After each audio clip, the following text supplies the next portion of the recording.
देवभूमी भारत म्हणजे या जगाच्या पाठीवरील मंदिरच आहे आणि आपला महाराष्ट्र म्हणजे या मंदिराचा गाभारा। या देवभूमीने अनेको संतांना जन्माला घातले।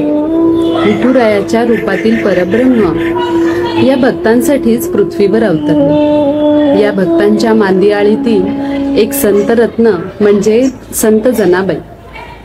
संत जनाबाईंच्या अभंगामध्ये साक्षात परब्रह्मच जणू वास्तव्य करते। संत जनाबाईंच्या अशाच शब्दब्रह्माची भुरळ कोण्या एका कवीला पडल्या वाचून कशी राहील।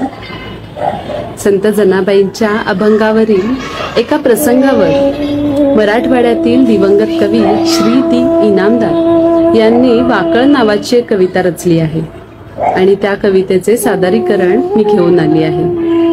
या कवितेचा भावार्थ काहीसा असा आहे। एकदा विठुराया जनाबाईंना दळण दळण्यात मदत करण्यासाठी आले होते। पहाटेची काकड आरतीची वेळ झाल्यावर लगबगीने मंदिरात जाण्यासाठी निघाले।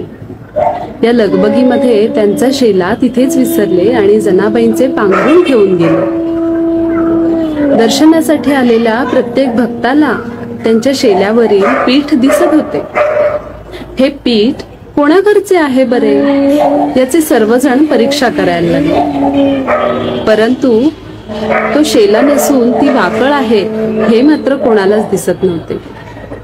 संत जनाबाईंना मात्र भावचक्षुंनी तो शेला नसून ती आपले पांघरूणच आहे, ती माझी वाकळच आहे हे दिसत होते आणि हे पाहून त्यांचे भावचक्षु जागृत होऊन त्यांना भावाश्रू अनावर झाले आणि या प्रसंगावरची कविता आता मी सादर करणार आहे।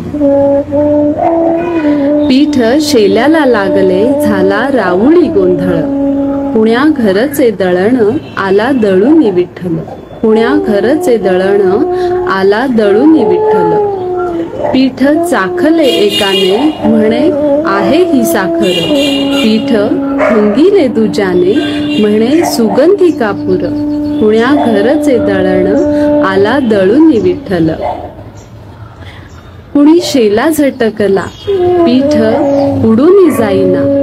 बुच कळला पाण्यात पीठ तुळूनी जाईना।